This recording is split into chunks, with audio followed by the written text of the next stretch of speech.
Hello बच्चों, आप सभी का स्वागत है आपके अपने YouTube channel success will be yours में।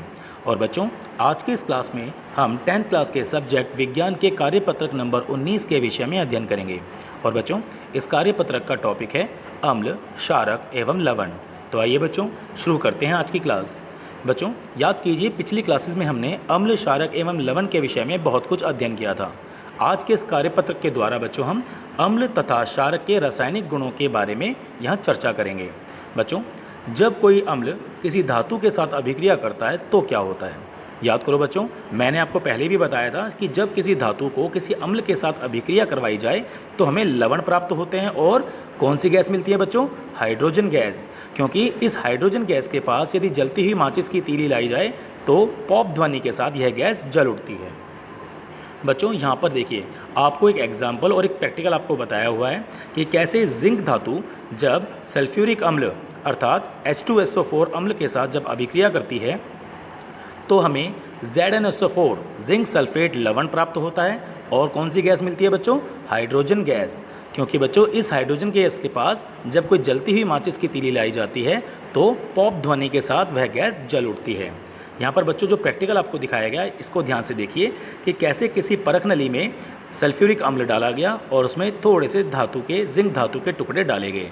और जब ये अभिक्रिया हुई तो इस नली के द्वारा जो गैस प्राप्त हुई बच्चों, वो कौन सी गैस थी? वो थी हाइड्रोजन गैस। क्योंकि इसके पास जब जलती हुई माचिस की तीली लाई गई तो पॉप ध्वनि के साथ यह गैस जल उठती है।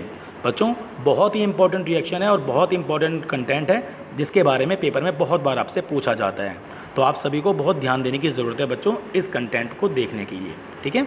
अब बच्चों, इसमें आपके लिए एक बात और बताई गई है। ये देखिए, आपको बताया गया है कि जब कोई धातु तनु अम्ल के साथ अभिक्रिया करता है तो लवण तथा हाइड्रोजन गैस निकलती है। ये बात मैं बता चुका हूँ।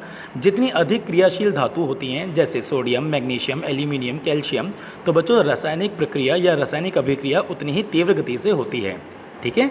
और कम अभिक्रियाशील धातु जैसे कॉपर, सिल्वर और मरकरी, ये तनु अम्ल के साथ अभिक्रिया नहीं करते, ठीक है बच्चों। ये बात आपको याद रखनी पड़ेगी। जैसे जिंक को जब हाइड्रोक्लोरिक अम्ल के साथ अभिक्रिया कराई जाए तो जिंक क्लोराइड हमें प्राप्त होता है जो कि लवण है, और हाइड्रोजन गैस हमें प्राप्त होती है। ये चीज़ मैं आपको बच्चों यहाँ पर बता चुका हूँ कि जब किसी धातु को अम्ल के साथ अभिक्रिया करवाई जाती है तो हमें लवण तथा हाइड्रोजन गैस प्राप्त होते हैं, राइट। अब आगे चलिए बच्चों, क्षारक की धातु के साथ अभिक्रिया। अभी हमने क्या करा? धातु की अम्ल के साथ अभिक्रिया पढ़ी थी। अब हम पढ़ेंगे धातु की क्षारक के साथ अभिक्रिया। बच्चों, जब ये कोई धातु किसी प्रबल क्षारक के साथ अभिक्रिया करती है तो क्या होता है? तो भी हमें हाइड्रोजन गैस प्राप्त होती है। जैसे कि यहाँ देखिए बच्चों, आपको यहाँ पर एक एग्जाम्पल बताया हुआ है कि जिंक धातु जब सोडियम हाइड्रोक्साइड के साथ, जो कि एक प्रबल क्षारक है, सोडियम हाइड्रोक्साइड NaOH, जब जिंक धातु इसके साथ अभिक्रिया करती है NaOH के साथ तो हमें प्राप्त होता है सोडियम जिंकेट Na2ZnO2। और साथ में कौन सी गैस प्राप्त हुई बच्चों? Hydrogen gas. तो आपने देखा बच्चों कि जब भी किसी अम्ल की किसी धातु के साथ अभिक्रिया करवाई जाए तो हाइड्रोजन गैस मिलती है, और जब किसी धातु की क्षार के साथ भी अभिक्रिया करवाई जाए तो भी हमें हाइड्रोजन गैस प्राप्त होती है, राइट। अब आगे देखिए बच्चों, इसमें आगे आपको बताया गया है कि अम्ल की धात्विक ऑक्साइड और क्षारक की अधात्विक ऑक्साइड के साथ अभिक्रिया। बच्चों, अभी तो आपने देखा था अम्ल की धातु के साथ अभिक्रिया, है ना। अब हम बात करेंगे कि यदि किसी अम्ल की धात्विक ऑक्साइड और क्षारक के अधात्विक ऑक्साइड के साथ अभिक्रिया करवाई जाए तो क्या होगा। ये देखो बच्चों, अम्ल जब किसी धात्विक ऑक्साइड, जो किसी धातु का ऑक्साइड होता है, उसके साथ जब अम्ल अभिक्रिया करता है तो क्या प्राप्त होता है, मैं आपको बताऊंगा बच्चों। ये देखिए, ये है धात्विक ऑक्साइड। कैल्शियम ऑक्साइड एक धात्विक ऑक्साइड है, क्योंकि धातु क्या है इसमें? कैल्शियम। तो कैल्शियम का ऑक्साइड कहलाता है धात्विक ऑक्साइड। और जब ये धात्विक ऑक्साइड की किसी अम्ल HCl हाइड्रोक्लोरिक अम्ल के साथ जब अभिक्रिया करवाई जाएगी तो हमें क्या प्राप्त होगा बच्चों? CaCl2, कैल्शियम क्लोराइड, जो कि लवण है, और प्राप्त होता है हमें जल, ठीक है। तो जब भी किसी अम्ल की धात्विक ऑक्साइड के साथ अभिक्रिया करवाएंगे तो हमेशा लवण तथा जल हमें प्राप्त होगा, बच्चों नोट डाउन करने वाली बात है और ये बहुत इंपॉर्टेंट टॉपिक्स हैं, तो ध्यान रखना, इसके नोट्स आप बनाइए और जो भी चीज़ आपको बताई जा रही है उसको आप नोट डाउन कर लीजिए। इसी तरह बच्चों, जब क्षारक को किसी अधात्विक ऑक्साइड के साथ अभिक्रिया करवाई जाती है तो भी हमें लवण तथा जल प्राप्त होते हैं।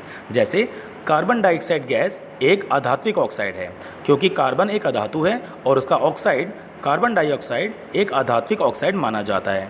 जब इसकी अभिक्रिया कराई जाती है क्षार के साथ कैल्शियम हाइड्रोक्साइड CaOH2 के साथ, तो बच्चों हमें कैल्शियम कार्बोनेट CaCO3 प्राप्त होता है, जो कि एक लवण है, और प्राप्त होता है बच्चों में जल H2O। ठीक है, तो बच्चों ये बहुत ही ज़्यादा इंपॉर्टेंट रिएक्शंस थे जो मैंने आपको अभी बताए हैं कि जब किसी अम्ल की धातु के साथ अभिक्रिया होती है तो कौन सी गैस मिलती है, जब किसी धातु की किसी क्षार के साथ अभिक्रिया करते हैं तो कौन सी गैस मिलती है, जब किसी अम्ल की धात्विक ऑक्साइड के साथ अभिक्रिया कराई जाती है तो क्या प्राप्त होता है, और जब किसी क्षारक की किसी अधात्विक ऑक्साइड के साथ अभिक्रिया कराई जाए तो क्या प्राप्त होता है। बच्चों बहुत इंपॉर्टेंट कंटेंट था जो मैंने आपको बहुत आसान शब्दों में यहाँ समझाने का प्रयास किया। तो बच्चों मैं आशा करता हूँ कि जिस प्रकार आप बहुत मेहनत करते हो मेरी सभी वीडियो को देखने के, उसके बाद उसको समझने की, तो आज का कंटेंट भी आपने बहुत अच्छे से देखा होगा और लिख लिख के आप इसकी प्रैक्टिस करोगे। सो बहुत बहुत शुक्रिया मेरे बच्चों, थैंक यू सो मच।